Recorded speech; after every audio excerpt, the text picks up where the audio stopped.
You're listening to The Lyndia Grant Show. Think on these things with Lyndia Grant.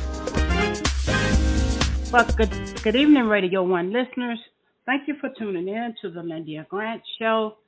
This has been an exciting week. Everyone is celebrating Juneteenth across the United States. And since 2021, when President Biden signed that bill, the Congress and the Senate had approved it, so it is an official legal holiday here in the United States.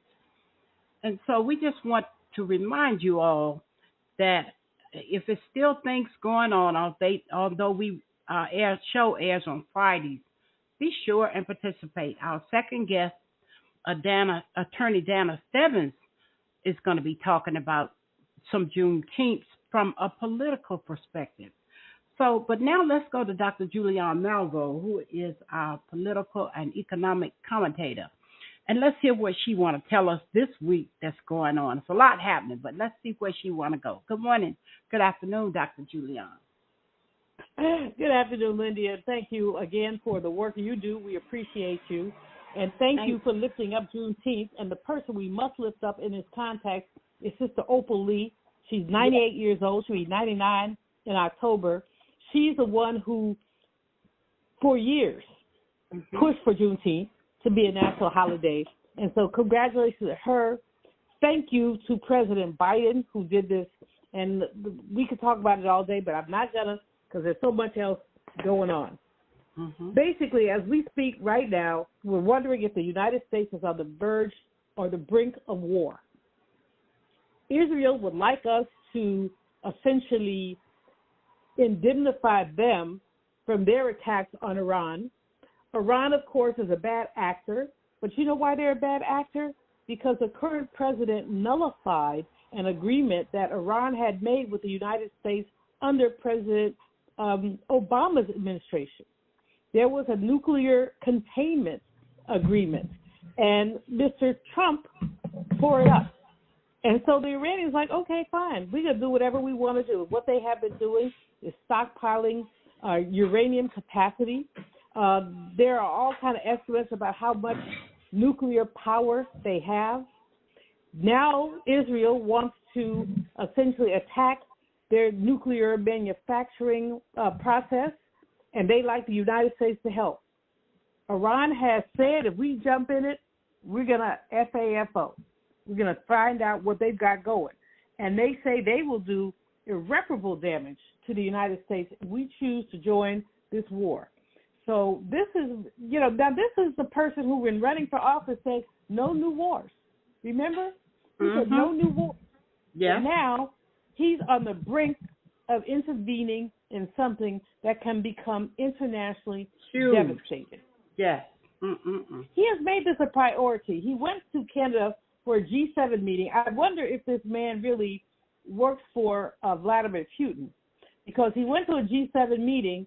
G7 was originally G7. They expanded to G8 when they included Russia. Russia didn't act right, so they put Russia out. They put them out over Ukraine, and justifiably so. So looking at that, why does he go there and lift up Russia? I mean, it just, he is, who does he work for? He signed the Constitution of the United States to defend and protect. So why is he always protecting Russia and Putin? He left that meeting very precipitously to say that he was planning to look at the Iran situation. No, what he's looking at, and justifiably so, but again, let's just be clear about some of the things that he's doing. So really, the world, he has upturned the international economy with his tariff nonsense, and now he's upturning essentially peace with his alliance with Putin, with his unholy alliance with Israel. Nobody, don't call me anti-Semitic, whoever is listening, because I'm not anti-Semitic. But I do think our relationship with Israel needs to be examined. And I do think, who jumps to who? We're the world power, so how is Netanyahu telling Trump what to do? That's what I'm trying to figure out. It doesn't make any sense. But again, all I'm saying is we seem to be on the verge of a war that someone promised us that we would never have. I'm not a war president. There you have it. Mm-hmm. Now, good news in the middle of this. I've got lots of news, but good news.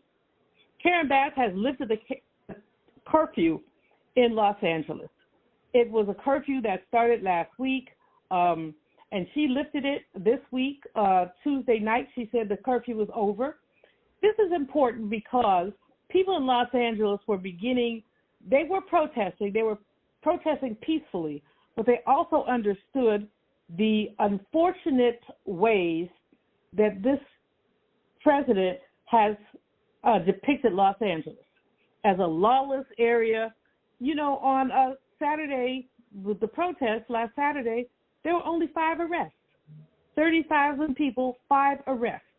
So that's a very modest kind of protest. Now, if we had to go back to last Saturday, which I will, at the same time, guess what? This big old birthday party for the Orange Man was not a blast. It was a bust. They said there were going to be 500,000 people out there. I saw some of the aerial footage. There was so much empty space. Maybe there were 50,000 people. Maybe. Now, you know, they don't count anymore. After the Million Man March, they stopped counting because they made so many mistakes there that they decided that they weren't going to do that anymore. All right. But in any case, what we know is that the big thing that he thought was going to happen didn't happen. Many veterans were appreciative of the respect that felt like the way it was done was wrong. And, you know, that was $45 million. That was $45 million. As we speak, Lyndia, they're not going to finish it. They'll probably be back on it next week. The Senate is debating the big, ugly bill. They are looking at some of the things. Here's the bottom line on this big, ugly bill. It's going to add $3 trillion to our deficit. So this, again, is someone who said, I'm going to cut the deficit, I'm going to do this, I'm going to do that. But no, when you have tax breaks for rich people, tax breaks for the oil industry, tax breaks for others, but no breaks for poor people, what you're doing is adding to the bill.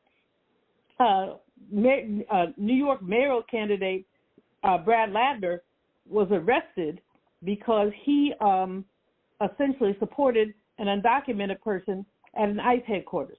He was arrested. I don't know if it was a stunt or not, but he's a good guy and a really strong candidate for mayor of New York. There are, I think, 13 people running, but there are only 2 or 3 that are seen as front runners, and he's one of them. And he's somebody to watch. Unfortunately, Michael Blake, who was also a candidate, African-American man who, a former, I believe he was a chair of the DNC. Blake did not do well. In New York, they have ranked choice voting, and it's something that we might want to look at here in the District of Columbia and around the country. Ranked choice voting says, as opposed to having primaries and another primary, you vote your choice of 1, 2, 3, 4, and then the votes are redistributed as your bottom choice is excluded. So that notion is something that's compelling. Now, the American Bar Association, the nonpartisan organization of attorneys around the country, is suing this administration. They're suing them because they say that all of their demands that have been made are unconstitutional and illegal. And this is getting quite a bit of traction, a lot of notice, and it's really important because this administration has extracted pro bono hours from lawyers, law firms that they don't like. If you represented someone that they don't like, they want you to turn over hours, or in the case of some of our media outlets, dollars or airtime. So the American Bar Association is putting its foot down and saying no. Now, this will happen last week, Lyndia, but it's still worth lifting up. It's what happened in Minnesota, where 2 people were killed. A woman who had been the House of their lower legislators leader and her husband just shot to death, and then another 2 legislators, they were shot not to death, they were injured. Mike Lee of Utah, senator from Utah, made a whole bunch of very flippant comments basically saying this was the left that did this. It turns out, no, it was a Trumpy that did this. Probably mental ill, but that's not the point. The point is that Mike Lee is in civil. Let me just say it again. Mike Lee is in civil, and so is the president. He's making fun of people who have been shot, 2 have been killed. A lady who was killed is a mother of 2. He's making fun of them while their families are trying to make burial arrangements. And the president says he won't call Minnesota Governor Tim Walz because he doesn't see the point. Well, the point in the past is when something has happened in your state, the president picks up the phone, he offers condolences, and he keeps it moving. Apparently, the whole concept of decency has gone out of the window, both in terms of what's happening with Iran and Israel, what Trump did at the G7, but also what's happening in terms of this assassination, an assassination that a member of the United States Senate feels free to make fun of. This is a very perilous time, but you know what? Resistance is our theme song. Resistance is our fight song. Amen. All right. Well, thank you, Dr. Julian. I appreciate you. We did our 11 minutes now, so thank you. Thank you. We're going to go to our commercial break, and we'll be back in a moment. If it wasn't for my care coach at AmeriHealth, I probably wouldn't be so healthy right now. As a man, you know we don't get checkups or see a doctor regularly anyways. It's probably just a man thing because none of my partners go either. We know we should, but we just don't, and hope it works out. So what changed for you? AmeriHealth assigned me a care coach, somebody that gives one-on-one help, answer questions, explain things, and help set my appointments. She also helped me understand what having high blood pressure really means and ways to manage it so it doesn't kill me.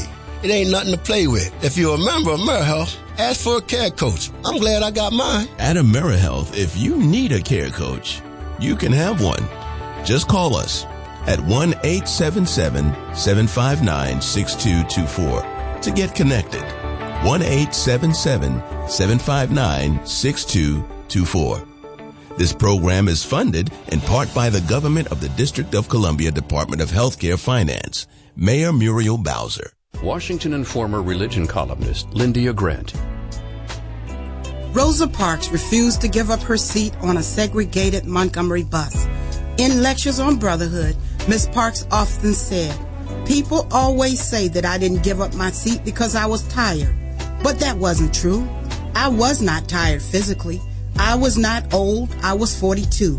No, the only tired I was tired of giving in." Driven out of Montgomery by harassment and death threats, Detroit, Michigan became her new home. Rosa Parks will always be remembered as the mother of the civil rights movement. Raised in the AME church, she once said, "I remember finding such comfort and peace while reading the Bible."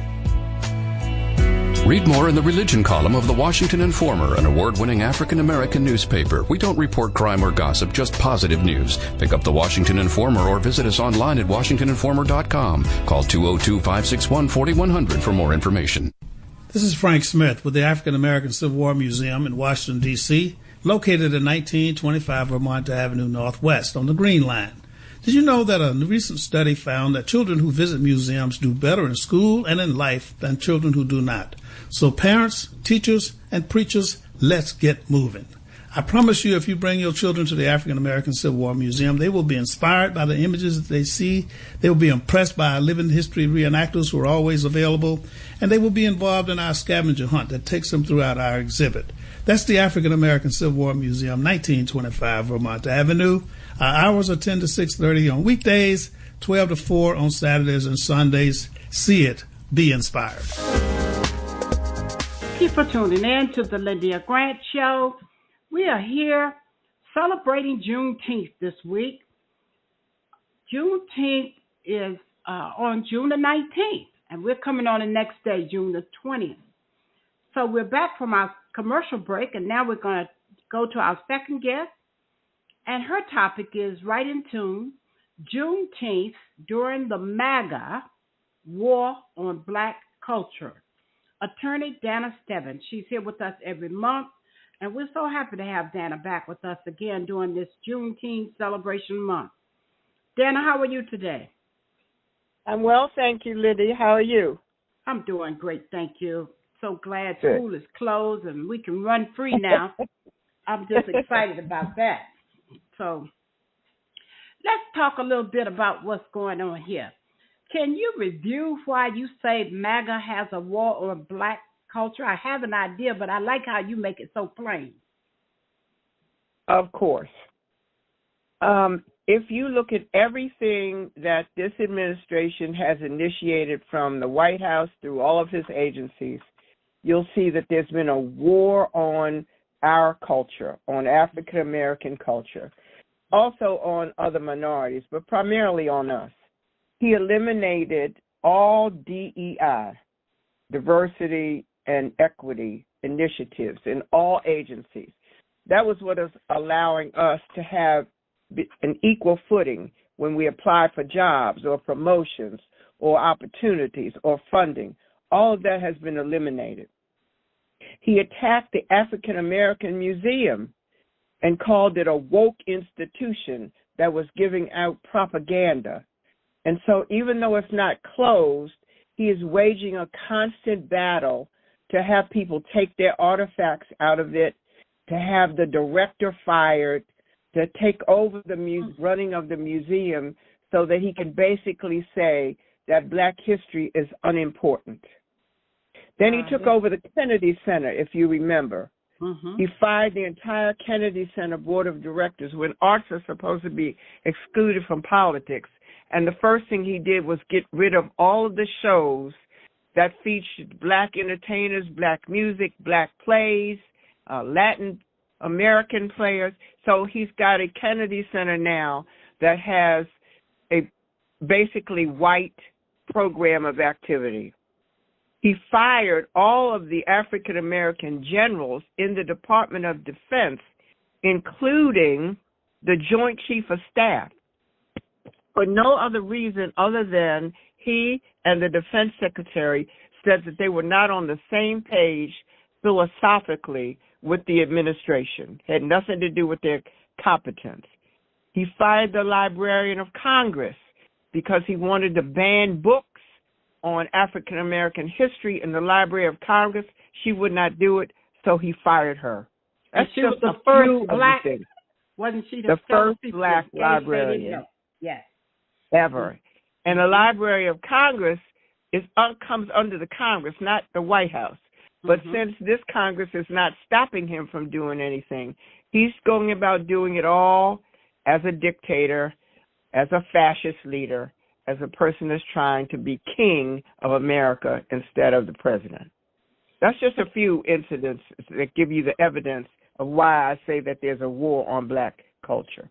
And then what weapons then do you say we have to fight against this?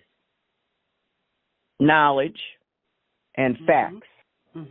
So, first of all, we have to go back to thinking now that we are the ones who have to teach our children and our, all of the people that come behind us black history. It's not going to be taught in many schools anymore. You won't find the books in the library. It's up to us.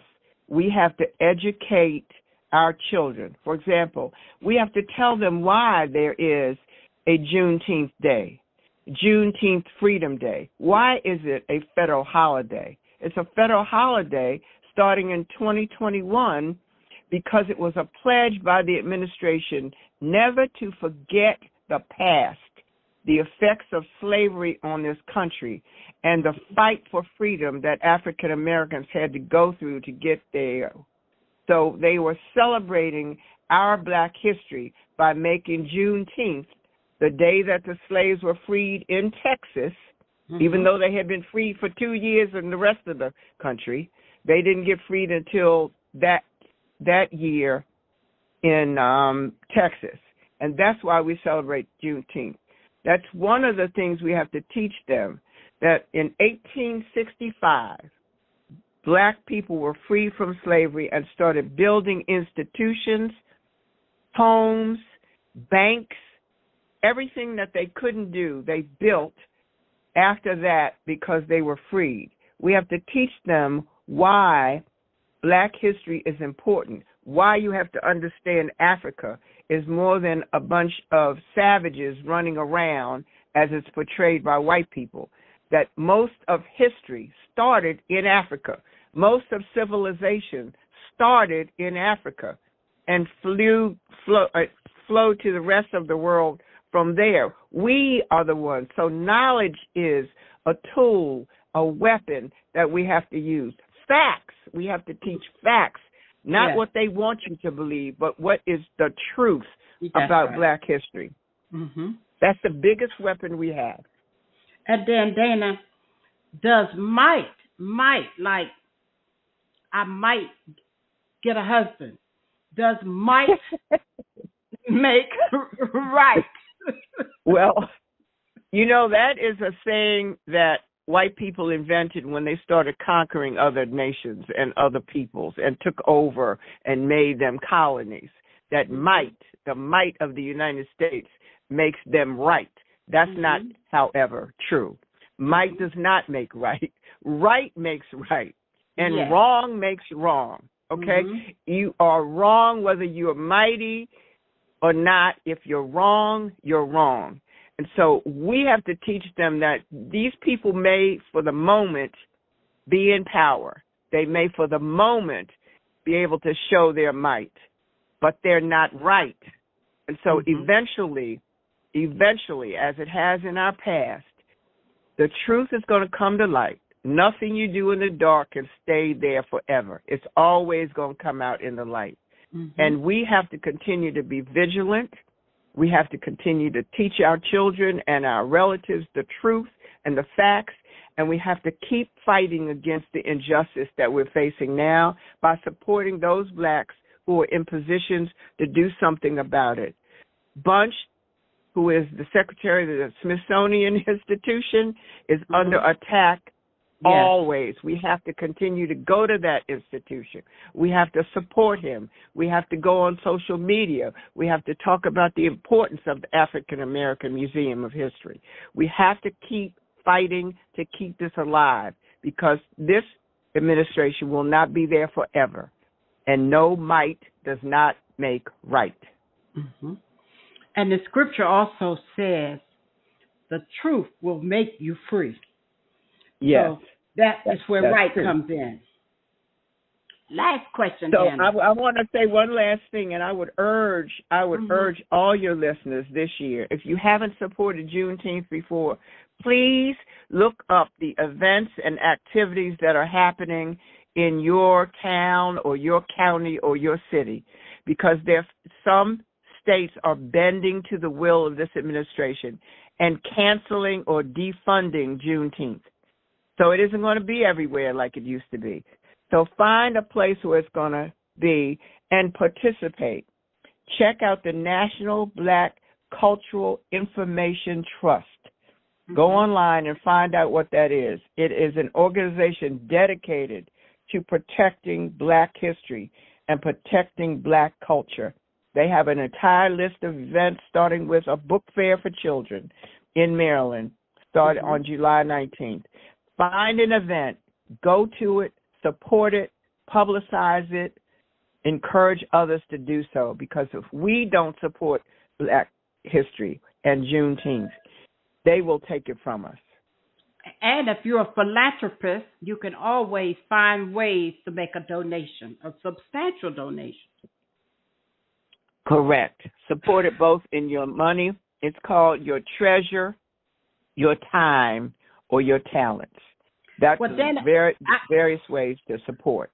I think you answered the last question, but I'm going to ask it anyway. How should we celebrate this newest national holiday? We should celebrate it as if it's a national holiday. We should, if we can, take the day off, because it is a national holiday. Offices will be closed, banks will be closed, other institutions will be closed. If you can, take that day off, find an event, go to it. Spend a little time talking to your children or your grandchildren about what the day is. It's not just another holiday, it's just another day off from work. It is an important day in our history. We need to celebrate it, we need to teach, we need to remember. And as far as you can, reach out to any institution that will accept your volunteer time or your money and support them. Mm-hmm. All right. But that does it for our questions this week. You want to give any closing comments, Dana? I tell you, I always enjoy what you have to say to us. Yes. I want to do, as I try to do every time we talk, is encourage us not to give up, not to stop fighting, not to become discouraged, disillusioned, and just stay still. We cannot be silent. We cannot be non-participatory. We have to be seen. We have to be heard. Go to church.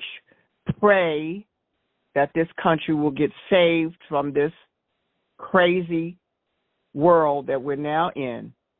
And then participate strongly. Do not give up. Do not become silent. And then one question that you did not talk about today that I want to just see what you have to say. Although on the news you see the Latinos, Hispanic community going through, I wanted to remind everybody that they haven't forgotten about African American community. Would you just say something on that?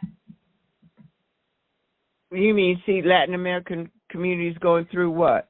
Well, when they boycotting and they sending ICE in, and they're not talking about us on the news so much. But I want African Americans to know they haven't forgot about us. Not one. Oh bit. No, they haven't. They haven't. They haven't found a way to get a handle on us though, because most of us are not immigrants. Most of us were born here. Those are Haitians and the Africans. They're on that target list too. Those black individuals are on the ICE list. They just haven't gotten to them yet. So they haven't forgotten us by any means. It's just harder to get us because they can't go into the census and immigration files and find records and then find where we work and then find where we shop and then find where we go to church to go after us. But once they finish this round with Latinos, they're going to come for us. Those of us that they can get, they're going to come for us. So we have to remember that. I'm glad you brought that up. We are not immune. We are not immune. And I feel for my brothers and sisters, my brown brothers and sisters, because they don't deserve this any more than we do. That's right. But it's happening. All right. Well, thank you, Dana Stebbins. It's always good to have you on. We'll be talking to you again next month. And attorney Dr. Julianne Melville said she'd be happy to do a show with you. So I think next month we're going to plan a joint session where I will talk to you and Dr. Julianne in both halves of the show. How about that? Wonderful. Wonderful. Yes, I like that. Thank you. So we're going to get together for that in July. And thank you again for being on the Lyndia Grant Show. We will be back now. We're going to conclude our show. We're in the end of our show today. Thank you for tuning in to the Lyndia Grant Show. That does it for this week. Good day. Thank you for listening to the Lyndia Grant Show. Think on these things with your host, Lyndia Grant.